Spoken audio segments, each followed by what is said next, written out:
there, do you want to play a song first? Oh, sure. Here we go. Have we tested the sound out yet, Brian? This will be a test. Not, no, not yet. We tested it out here. It should be No, good, but just let me play know. rhythm and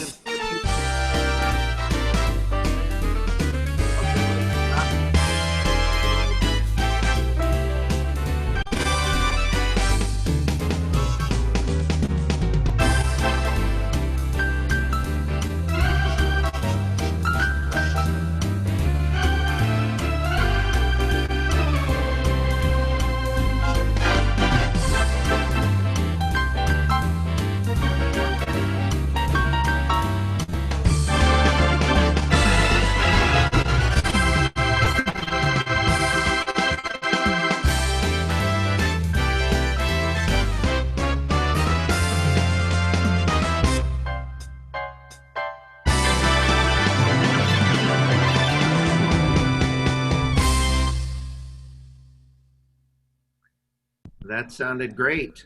Wow. That sounded good over here. Are we still using Wi-Fi or are we connected directly? We are on Wi-Fi.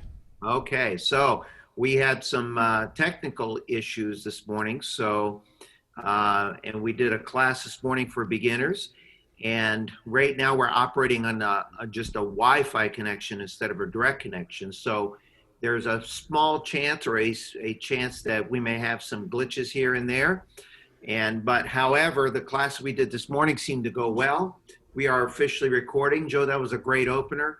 Brian, did you want to go over a few tips? I do know for a fact that we had some Zoom tips. I do know for a fact that there's some new students on today. So if you could just do some quick Zoom tips and then turn it over to Joe. And then you guys. I'd be happy to. All righty. So depending on what device you're on, if you're on a laptop or a desktop computer, if you hover the mouse over the main part of the screen where you see my video right now, you should see some options come up at the bottom of the screen. If you're on a phone or a tablet, you might have to actually touch the screen, and then that should make these options pop up. In the lower left, there will be a thing that says unmute. And this is really important because if you need to ask a question, we can unmute you, but then you have to also unmute yourself. And if you don't, then we can't hear you. So that unmute is definitely good for when you're going to ask us a question. You can also start or stop your video. So it looks like there are a bunch of people that I see that have the video on. You guys are all looking great. If you want to have your video on and you don't, you have to click on Start Video. Or if for some reason you've turned it on and can't figure out how to get off the screen, then you can hit Stop Video. And you can toggle that anytime you like. If you go a little bit more towards the center and the bottom, should be right about there, depending on your device, there should be an option that says Chat. And the chat is good for if you want to ask one of us a question, you can type that in the chat box, or you can click the Raise Hand feature. And the Raise Hand is going to virtually raise your hand. So if you have your list of people pulled up on the right there, you'll see a little blue hand that'll pop up if you click Raise Hand. If you can't find that, do one of these, and try to flag one of us down, and hopefully Sean or I will see you. And I think that's about it. So I'm going to turn it back over to my good buddy Joe. Yeah, thank you, Brian. And Robert, thank you so much, too. For those of you that maybe have seen Brian and I, we toured all those stores last year and did our tricks of the trade. And boy, did we have fun. We played cat and mouse with each other. He did one, I did one. And also last week, Joni Monero did a great job of showing some features too that I thought was unbelievable. Some of it might be repeated, but my tricks of the trade is geared for doesn't matter what level of player you are. Understand that. You can do some of these. Of course, the larger the instrument, the easier the tricks are, obviously. But even if you've got a single keyboard, you can do some of these things. The first thing I always like to tell in our class is that how do you start a song? It usually has an introduction. And an introduction has to be very good. And if you don't, you won't get a date later. So that you got to understand. That's how it works. So an introduction. And of course, if you've done a good job, you're going to have a great ending that evening too. So that's how a song works.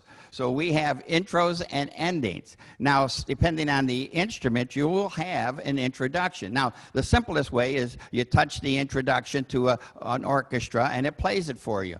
Now, that's difficult. I don't care what anybody says because you got to figure out when to start, when it comes finishes, and so on. So I do some things that really make it easier for you. Watch this and you can mark this down, okay? I'm going to pick a waltz orchestra. And the waltz is going to sound like this. And it has this sound in the right hand. Now, I like that sound that I have in the right hand. Now, if I shut everything off, all of it's going to go away. Here's the trick. I put on the waltz, and I'm going to take the waltz rhythm off. Everything is going to cancel, but put back easy button. I'm going to do it again, so you see what happens. I pick the waltz. I can pick anything. And I like the sound that I'm going to get on the instrument, including the left hand. But if I want to practice without rhythm, I'm going to have to redo everything. Well, I don't want to do that. I want to make it simple. So take off the orchestra, but then put back the easy button. Got it? And now watch what happens.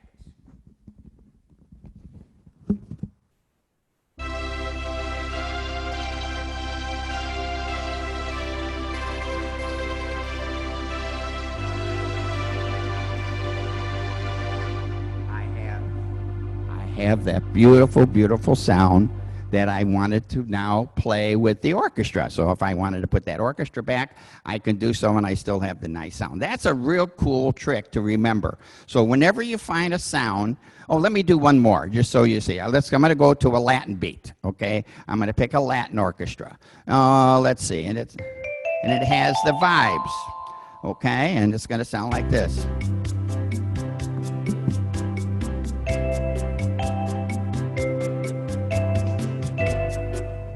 I want to practice without rhythm. What am I going to do? Take off the rhythm, put back the easy button.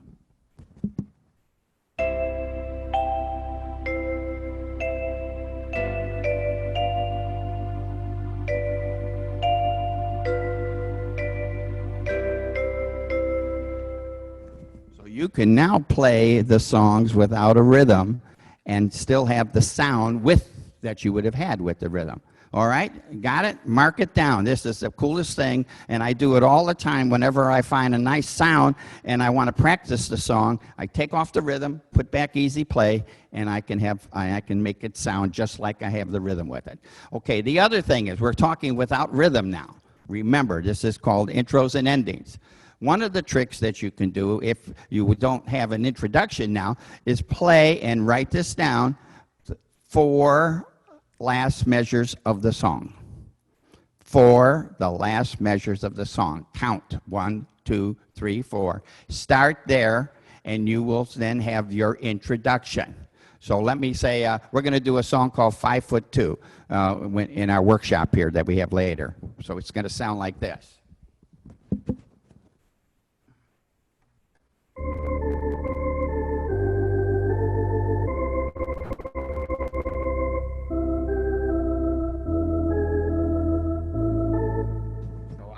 Played the last 4 measures. So, but if I put back an orchestra, it would sound like this.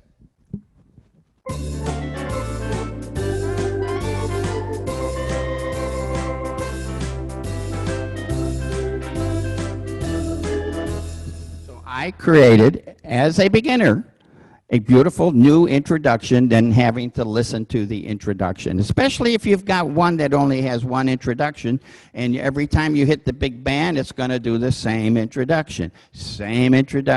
And I hear people say, I don't use it anymore. I'm tired of listening to it. So what you can do is play the last 4 measures of the song and then go into the song.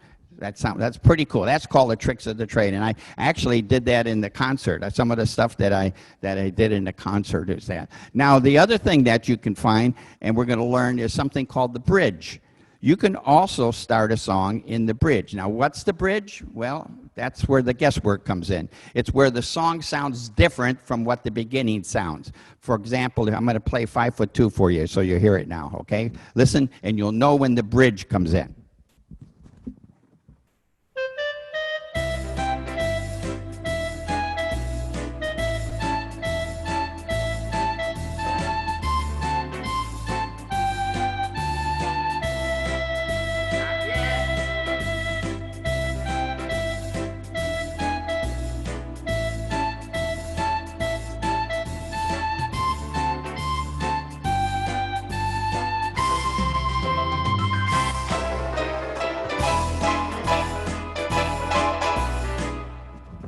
That's the bridge. So actually, I could actually start this song right there in the bridge as my introduction.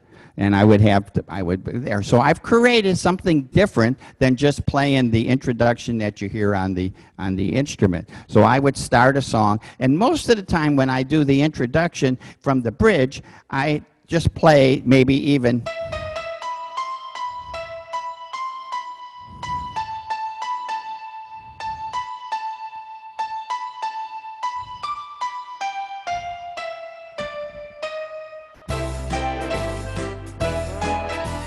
I just played it one note. And you've created a whole new way of sounding more professional than just starting with the introduction. I hope you like that. That's really a cool trick, okay? Now we get to what we call, that's just a couple. I can tell you this, my Tricks of the Trade class, sounding more professional, is actually an 8 to 10 week course. And we would spend one session on just intros and endings, so I'm giving you as quickly as possible. Endings are so cool. Again, you can, and Joni said this last week, she said when you get to the end, hit the FX or the fill-in button before you hit the ending button. Does everybody follow me on that? The reason is it clears everything up exactly, and when you do that, you'll find, let me go back to that song again, 5 foot 2.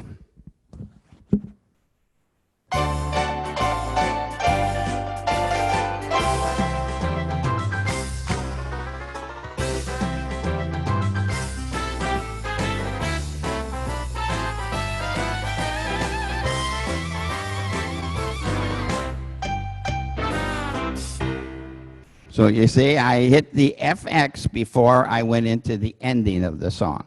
Now guess what else you could do for an ending? What did we do at the beginning for an introduction? I can repeat the last 4 measures of the song for my ending. And that's pretty cool too. So when you're playing, go back 4 and play the last 4 measures. And another trick that they go back 4 and only play 2 of those measures. Instead of all 4 back, they go back 4, play the 4th and the 3rd, the 4th and the 3rd, and 4th and the 3rd, and they'll do it forever until they get the ending of the song. So that's a cool way. I'll play that for you so you see that, okay? Listen to this. This is pretty sharp.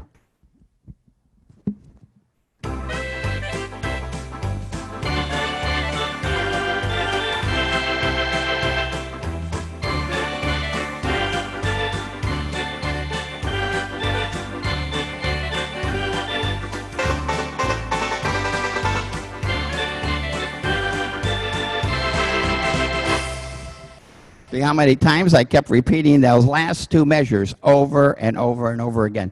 And of course, then you change your sounds. There's a couple things we'll talk about. That's a fun way of making the introduction, okay? Now, another way of making endings and beginnings, if you have something on your instrument called the fade in and fade out.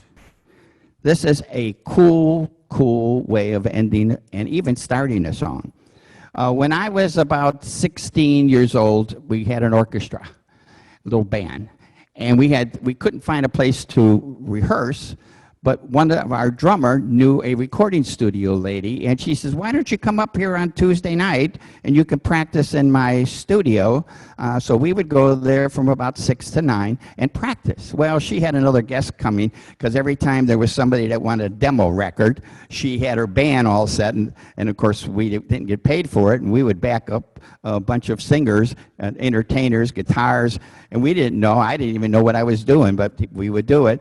And in her, she would always have us go back to the beginning of the song, and then she would fade it out in the recording studio. So when you're going to fade out, I just always do that. Go back to the beginning of the song and hit the fade out button. So again, I'm going to use that 5'2" just to give you an example.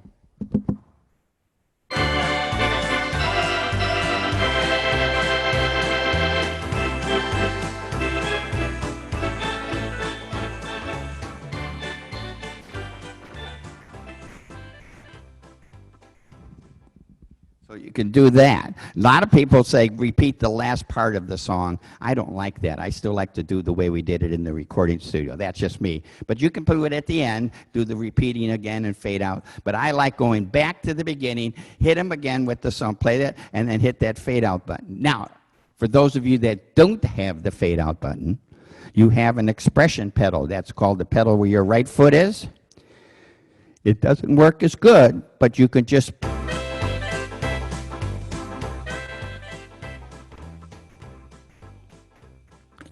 Did you hear what I did? I put it all the way down and then gradually moved it up to where my foot was all the way up like that.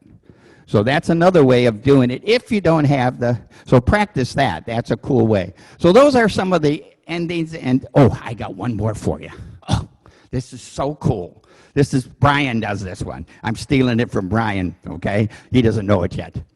Okay, so let's go back to not having the orchestra on, okay? So I'm just going to go and hit the easy button and some strings. So, okay, so I'm going to play a song, and I get to the end of the song, and you hit the chord, and you're done. But here's the trick. You have these black notes over here. Can you see that in the camera? So if I do this, I'm in the key of C. If I go and I hit every black note until I go down till I find C again, so it's going to sound like this.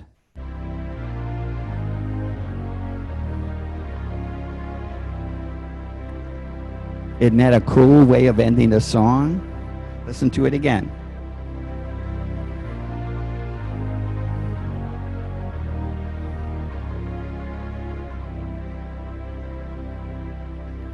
Now, you could also do it in reverse, but you got to start lower.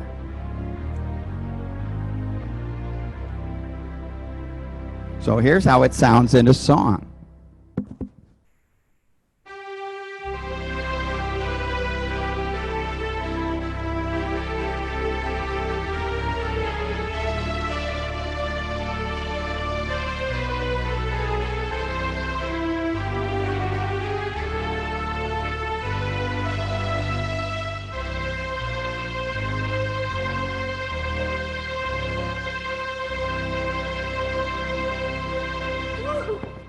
I got goosebumps. Isn't that cool? So remember, you can practice that. That's just hitting the, now in the key of C I was doing, but you can do it in the key of F. You start on F, and then you hit all the black notes going down until you get to where F is again. If you're in the key of G, you start on G. So either way, doesn't matter, doesn't have to be in the key of C. Just go and touch all the black notes and then finish on the name of the key. How's that? Any questions coming up there, Brian? Yeah, does anybody have any questions for Joe? Feel free to hit that raise hand button, or if you want to type something in the chat, you can do that as well, or flag us down.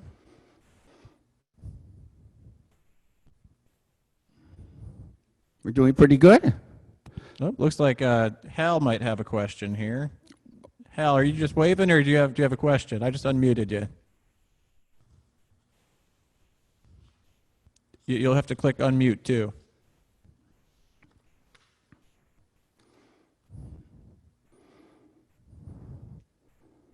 Did you find it there? I am so proud. Is this Hal Posner? Yes. Hal, my God, how are you, sir? All right. Oh, I talk about you all the time. You and I started, just remember that, and we got together, and within about 3-4 months, you came and you played in our concert as a student concert, and everybody was in tears. You did such a great job. And I'm so proud of you. Congratulations that you're still doing That's it. exactly what I was going to ask you. If you remember how raw I was when I first I came can't to hear you, him. having never had played piano, anything before this. How Yeah, and you've raw come a long way, Hal. That's for sure. and I still, even the stuff that Joe's talking now, every time I listen to him, I learned something that, that now I'm going to approach things so much different again. That's It's, good to hear. Well, I'm proud of you, and keep it up, okay? And I talk about how music has been a savior for many, many people, and what it does for our brain and what it does for our hands, our therapy time, and especially these last 4 months. Thank God I had some music at home. I mean, I would have been going stir crazy. So, now the next thing we're going to do, though, let me go on because I want to cover as much as we can. So we covered enough about how to play intros and endings. There's so many more, but those are just a smidgen, as I call it. But I want to go to the song 5'2", if we can get it up on the screen. Now, when I say we're going to use 5'2", don't think of it as the title 5'2". Think of it as an exercise in learning how to add stuff, how to put registration changes. Just because it's titled 5'2" has nothing to do with it. It has to do with understanding when to do. And if you could see it on the screen, can they see it on the screen? Now, one of the things that is good about music is a majority of the music from, say, the turn of the 1900s till about 1950, they use a standard pattern of writing, and they wrote songs in what we call 32 measures, 32 measure songs. Usually the first 8 of the measures of the song. A measure, of course, I have them numbered. If you don't know what a measure is, number 1 is a measure, number 2 is a measure, and so on, so you understand. So when we go, usually they had 8 measures, and then they repeated those 8 measures again. So that's the first part. So, and then we go to the next 8, and that's called the bridge. So on page 2 of this song, the bridge starts up on the top of the page there. And then that goes for 8 measures, and then it goes for 8 measures again. So 8, 8, 8, and 8 adds up to 32. Now, I like to count measures in 8s, if you see what I did there, because that tells me when the repeats section. It also tells me when I want to maybe make a registration change, because those are the spots that I would do it. So playing the song, I would go to the 8, and then when I get to the next measure, I would have a registration sound change, okay? Now, here's what happens. If you look on the top of page 2, there's a P up there. That's a registration change right there. But we're not in the bridge yet. Those are called pickup notes. Here's the biggest fault of home hobbyists. You wait and you play the notes and then make the registration change. Always remember, if you look at pickup notes, you got to do the registration change prior to getting into the bridge. And that's why it's there, okay? Now, again, you'll see a double line, and then in the middle of the second page is another double line, and there it says 1, because that goes back to the beginning of the song. This is how you register or change. You got to know where the song starts, where it repeats, where the bridge is, and where the ending is. Because otherwise, you're just guessing at when registration changes are. So this is a good example of it, you see. So again, and as Brian, if you already saw the beginner workshop, if I played this the way it was written, it would sound so boring because it's just all quarter notes. Play it the way you would hear it or feel it, and so on. So I'm going to play this song. Just listen to what happens when we go from the first 8 to the second 8 to the third 8, which is the bridge, and then the final, okay? So I'm going to just pick a orchestra. Let's say, let me go over here back to the Charleston, just as an example. And I am going to put an introduction in. So I put an intro. What else could I do? Let's go, and at the end of the song, I can go 1, 2, 3, 4. On the 5th measure, I could start this as my introduction. Right there, see, but I'm going to use the introduction of the song. So here it goes.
applause here.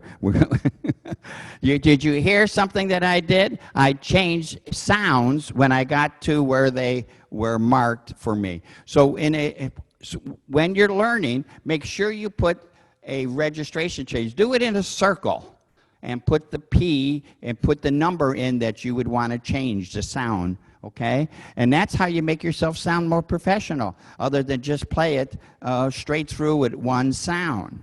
We had a class today. I'm sure I got some of those students on there. And I made a point of it to say they left the same sound all the way through the song. You got to change the sounds to make it sound, again, what's the word? More professional. And you got to do it at the right time. Don't just say, I'm tired of listening to that, and put it in. So that's how that works, okay? So again, now, if you look at the chart there, at the beginning, I always tell people, write down the style or the orchestra that you're going to use. Also, very important, write the tempo. Tempo, tempo. I'm going to say it again. Write down the tempo. And if you find the right tempo, and it's, okay, if you hit two of them together, you can lock it. If you don't know how to do that, get with your, call your store, call your person that's your teacher, and let them show you how you can lock in that tempo, because you can do so and have that tempo set when you're making changes. Everybody understand? You don't want the tempo jumping up and back and forth. So you want to always write in. Then you also want to write in features. What are features is a preset. I'm going to use number 4, maybe number 6. Just because it's numbered 1, 2, 3, 4, 5, 6, 7, 8, how many you have, I'm not going to go in order because I don't like some of them. I don't know about you. I don't. I don't like maybe number 2. I don't like number 6. But in the song, I might go from 1 to 7 to 9. Am I going to remember? Nope. Unless I do what? Write it in. That's about the only time you should really use a pencil, is write those things in. So this is how a song is done. And how we doing on time? Are we doing all right? Boy, I'm racing through this like crazy. Okay? So that's 5'2". I have another one here that's quite cool. It's going to lead up to something else. It's called, where is it? Hold on a second. It says Wonderful. In fact, I gave you a little sample of it. And Brian, could you put that one up? This is pretty cool because it does something that gives me goosebumps. I got goosebumps listening to this. Again, it's a standard 32 measure song. It has, again, the beginning at the top of the page, repeats again. If you see it says number 1, you'll see a number 1 again. That's the second 8. Then on the top of page 2, but you do have a note. If you look at the bottom of page 1, there's a P there. That means a preset. If you see, I didn't put it at the top of page 2 because that starts the bridge. You have to change prior to the note that leads into the bridge. Everybody following me? Because otherwise, if I start there, I've missed the sound that belongs in the bridge. So the bridge is actually number 1, but I have to change the sound prior to the bridge. And it goes for 8 measures, and then we can change it again to getting a different sound. Now, if not going to repeat, then you wouldn't transpose. Now we're getting into another trick of the trade, transposing. When you go and want to play the song again, especially a song that repeats so much, and if you notice, this song repeats and repeats and repeats 3 times. So by transposing, now transposing is if you have a transposer, usually you always, or I would say 99% of the time, transpose up. Okay? So now, if you know the key of the song, I usually start a song when it's in the key of C. I put it in B flat. I go down 2. And then I move it up 1, and then maybe another. And then I'm back to the original key. It's just the thing that I do. You could start in C and then move up and move up. So in hitting the transposer. Now, transposer is really cool. It makes the song. I'm going to do a transposing section here. I'm going to play the last 8, which starts at number 1. Okay? Everybody follow along.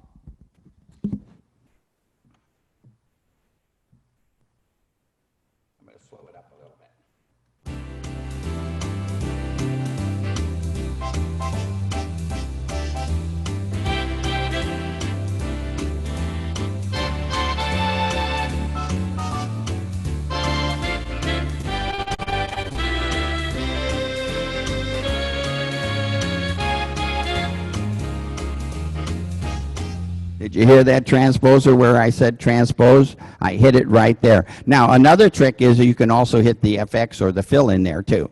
Now, if you're going to put the transposer, do not play the chords that you would play. You just keep that C chord going. Do not hit a different chord. Listen to that. That's another trick of the trade. So here's the song again. I am not going to play a different chord. I'm just going to stay on the C chord. Do not play any other chord. In fact, that's kind of an easy way of not having to worry about extra chords. Watch.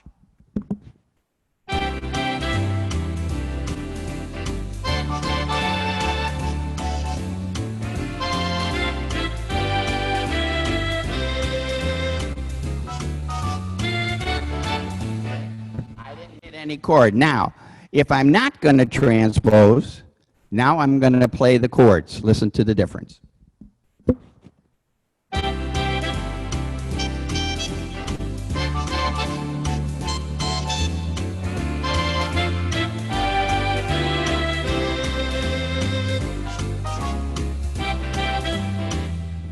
Now I played the chords because I'm going to repeat the song. So you got two options. If you're not going to transpose, you play the chords. If you're going to transpose, just keep on the last chord. A little trick of the trade to make it sound what again? More professional. Any questions? Hey, we're going along pretty fast here. Okay? All right. Now, the last thing I always like to talk about are what I call color chords. Color chords is a chord that you can make the song sound so much better.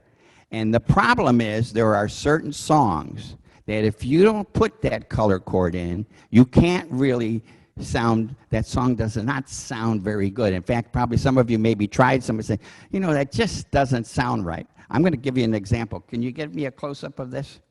Here is a good example of the song Misty. If you don't have a color chord to start this, and I'm going to show you how to get these color chords, because the first chord in the music says it's F7. Totally wrong. It has to be what is called an F major seventh. Now this is something that might have to talk to your keyboard advisor. But I'm going to use the chart over here to give you some idea about what color chords are. I'm just going to give you a few of them so you can use these in particular songs. Okay? Okay, Brian, can you get over here? Okay, everybody? Now, do not confuse these with what is called seventh chords. Do not confuse anything that has a 7. A color chord is something that will be with a big M and a 7. These are called major sevenths. And major seventh chord that you use is the key of the song. So if you're in the key of C, you're going to use a C major seventh chord. And I will show you what it is. If you're in the key of F, you're going to use an F major 7. If you're in the key of G, you're going to use a G major 7. Not a G7 now. Don't think about G7s. These are called major seventh chords. Okay? And it is actually a very easy chord to play. I'm going to take off the rhythm, put back easy play, and I'm going to put now can I get the camera over here? Watch this. That's C. All you got to do is add the note to the left as closest to it, which is in this case B. Listen to that. Isn't that beautiful? And it'll say in the screen C major 7. Here's the F. Take the note to the left and add it together. Woo! F major 7. Okay? Now let's take G. Now we're not going to go to here. We're going to take the nearest note, which is right up the black one. There it is. Got it? Those are the. So let's look at the song Misty, and I want you to hear how it's written, because they didn't put the color chord in there. And listen to how it sounds. It's terrible.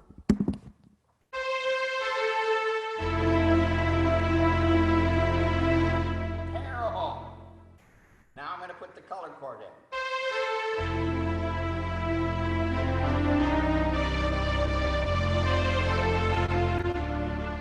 Wow, what a difference. What a difference. Everybody follow that? That color chord is, so there are certain songs that you have to add. Remember, a color chord that I'm telling you about now are chords that is the name of the key. So here is the notes. So write these down if you want to. C would be B and C together. Got it? F is E and F together. And the G is the F sharp and the G together. So if you're in the key of G and you want to do a color chord, you'll be doing that. If you're in the key of F, you're going to do that. If you're in the key of C, so when you see the C chord, you're going to put that chord in instead of it. Now, there are certain songs that you just have to have, and if you want a copy of this, I will send it out. These are only a few that I put down. Misty, Laura, East of the Sun. You have to write these down. I will make sure tomorrow that we have copies for everybody who is on here. We'll get one. Talk of the Town, Girl from Ipanema, Begin to Begin, One from Chorus Line, Phantom, Music of the Night, Unforgettable. If you're playing that and you don't put a color chord in, it's not going to sound right. How about if you've played Ice Castles? The theme from Ice Castle, some of you have done that, you have to add a color chord. On a Clear Day, A Man and a Woman, My Cherie Amour, Nevertheless, I love that song. Penthouse Serenade, that's just a sample of every one of them that you need to add this chord. I don't care if you've had one lesson, I can have you play C and play the B next to it, and you are now playing a beautiful, beautiful color chord to the song. Isn't that great? Okay, what, a little louder?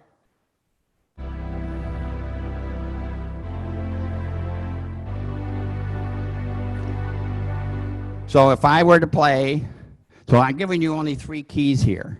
So let's see, what song would I do? I do a song called Watch What Happens, and it's all color chords. So I'll play that, and I'm going to play it with the guitar. And then the last thing we're going to do is solo voices, so we'll know about that. That's the last thing we're going to do.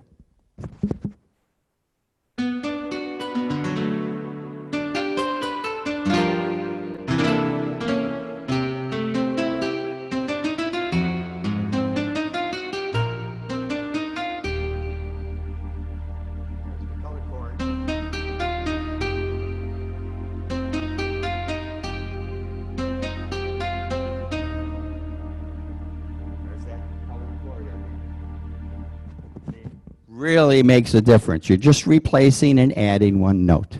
So that's only one color chord. There's so many more, but we can't cover every one of them in one session. All right, the last thing we want to talk about are called solo voices. What's a solo voice? There are certain instruments that are called solo instruments.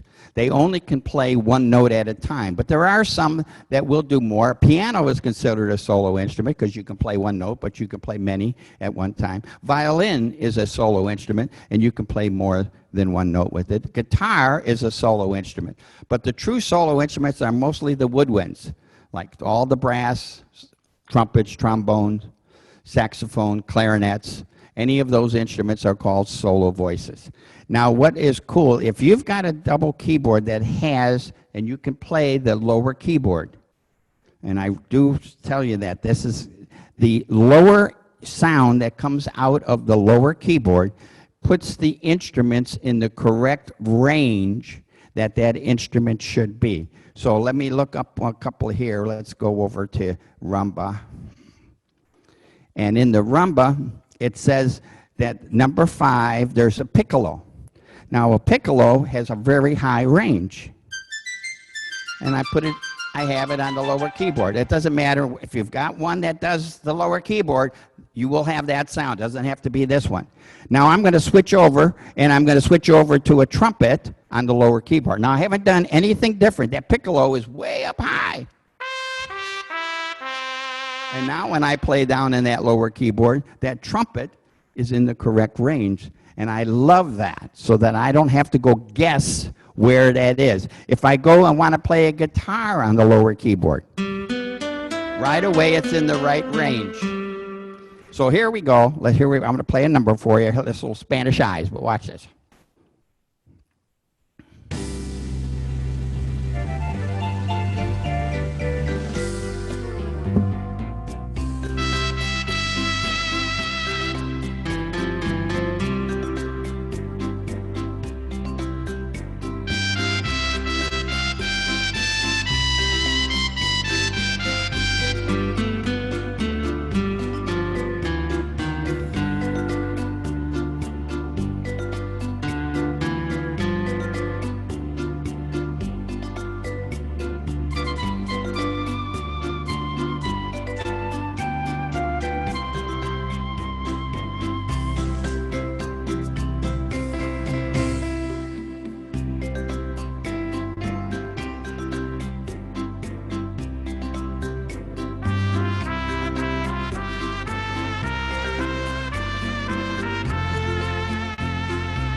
And if you notice, I did a couple things that I talked about.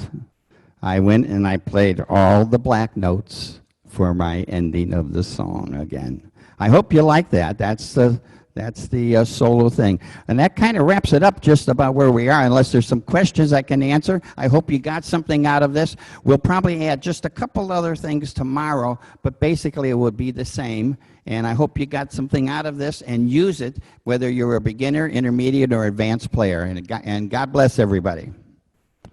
We had one question from Gail that says, not sure where in the song to play the color chord.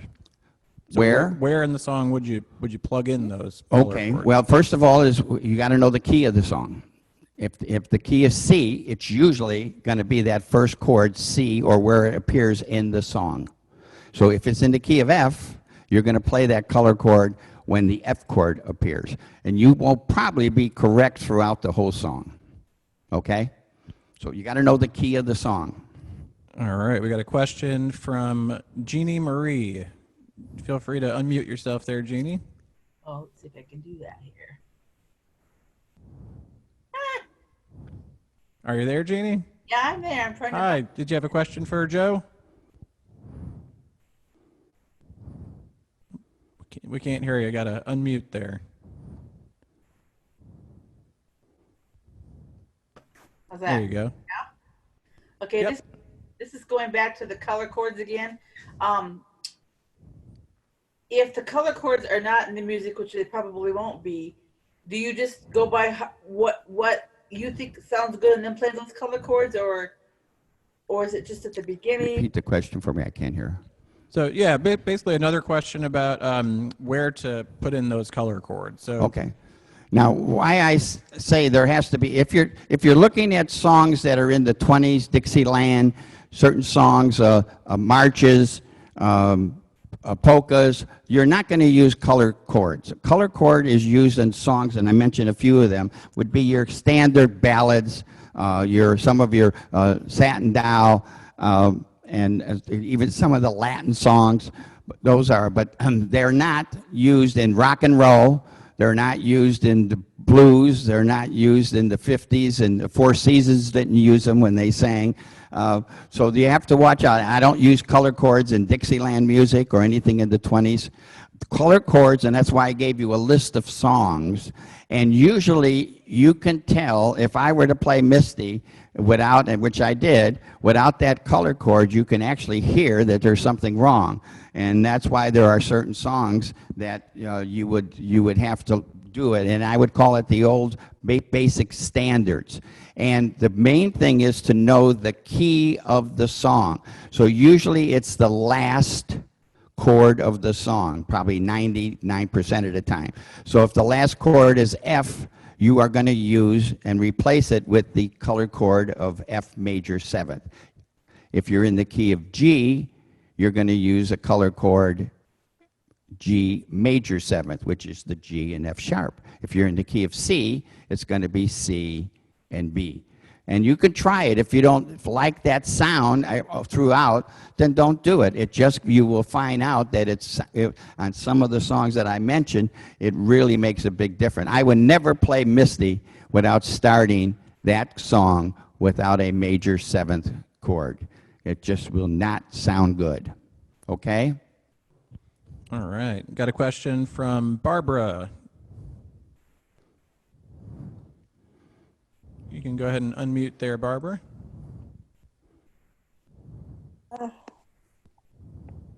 Okay, I think I unmuted. Yep. Are you going to send us the printouts that you've used today? If you're Like nice. the list of songs? We And will you're probably not- get those out tomorrow, because once we finish tomorrow's class, we'll know how many people we have to send those out. I have a list of some of the songs. Like I said, there's hundreds and hundreds of songs that you can play, but I just list the ones that I usually play for major, color chord or major 7th chords.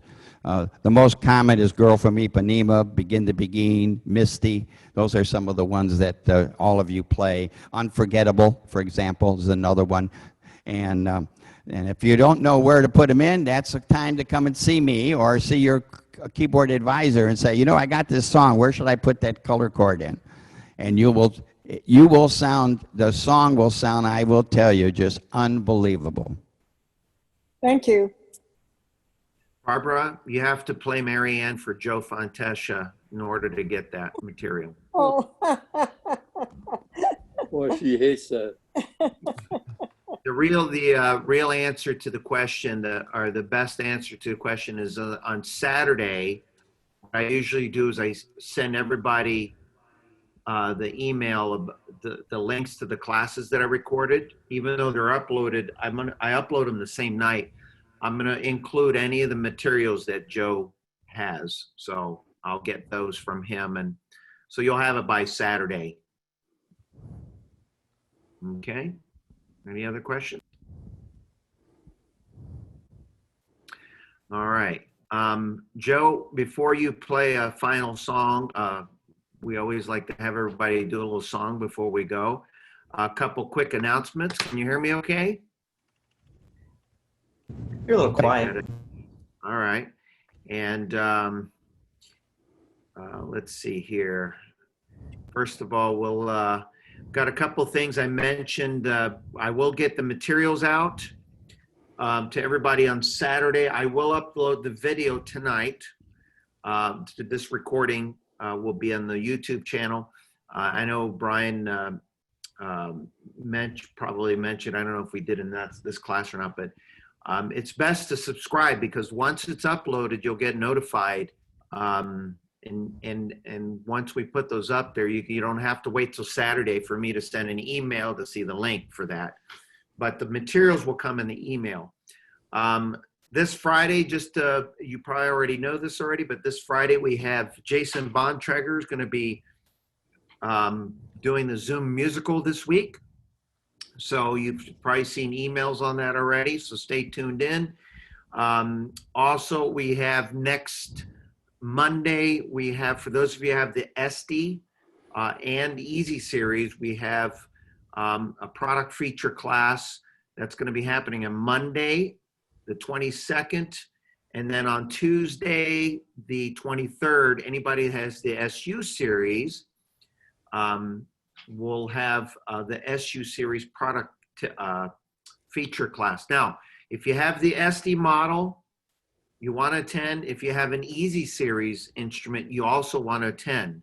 So Easy 1, 2, 3, 4, 10, even Easy P8, Easy P7, because there's a lot of similarities.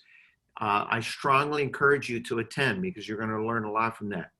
The SU series, there's a plethora of models under that, and I do put it up in the email, but I'll ramble them off really fast. That's Rhapsody, Sensation, Performer, Royale, Stardust, Grand Royale, Palladium. I might have missed one in there. And if you have an A series, because of a lot of similarities in the operation, you definitely want to come to that. That's, any of the A series models. That's, Legend, Floridian, Prestige, Imperial, Sterling, Patriot, Symphony, Liberty, etc. So I'd strongly encourage that you also attend that as well. Last but not least, I'm saying this a lot, because I want you to get in the habit of going to the website. But by July 1st, we are going to have all of the classes that we teach, whether it's the weekly class or the product features classes and the Zoom concerts.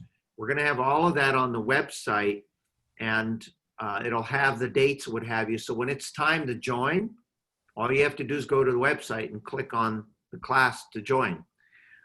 So I would get in the habit of going to the website, and then we're going to also have the videos that we do to the YouTube is going to be on the website. So we're going to really utilize the website to give you that information and have the description. So if you're curious, like there's a conductor magic class for beginners, et cetera, et cetera. So having said that, just kind of get in the habit of going to the website, FletcherMusic.com. And come July 1st, all the classes that we teach weekly, the links will be there. You just have to click on it and patch in. And all of the product classes we're going to do. We're going to do all of the EXs again next month, all the EYs, the EZs, the SUs, the E's and the Q's and the R's and the P's and whatever else we make up in between. But it'll have all the models, so you'll know which one. And we're adding one next month for intermediate models, that organs like Odysseys and Premiers and Legacies, et cetera, et cetera. So all that information will be up there. Having said that, I'm going to turn it back over to Joe, finish off with a nice little number here for today. All right, thank you.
Thank you. Did you notice some of the stuff I did there? And I had that color chord C going pretty much in there. That was Sentimental Journey.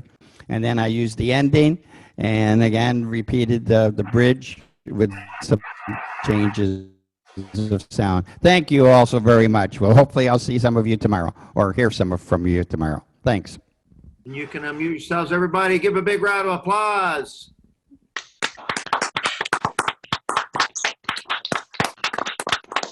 Thanks, Joe. Joe. Thank you. Thank you. Thank you, Joe. Nice job. Oh, and I could practice. Thank you, Joe. Enjoyed it very much. Thank you. Yeah. Thank you. Bye. Thank you, Joe. Appreciate it. Thank you, Joe. Nice, Joe. Thank you, Joe. Thank you. No, I didn't unmute myself. Hey, Barbara. Hi. And also thank you, Jason, Brian, Robert, everybody. Amen. Good class. Thank you. Thank you. Thank you. That was fun. Hi.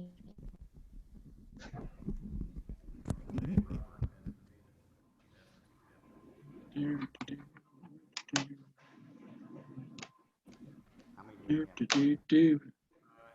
Da, da, da, dee.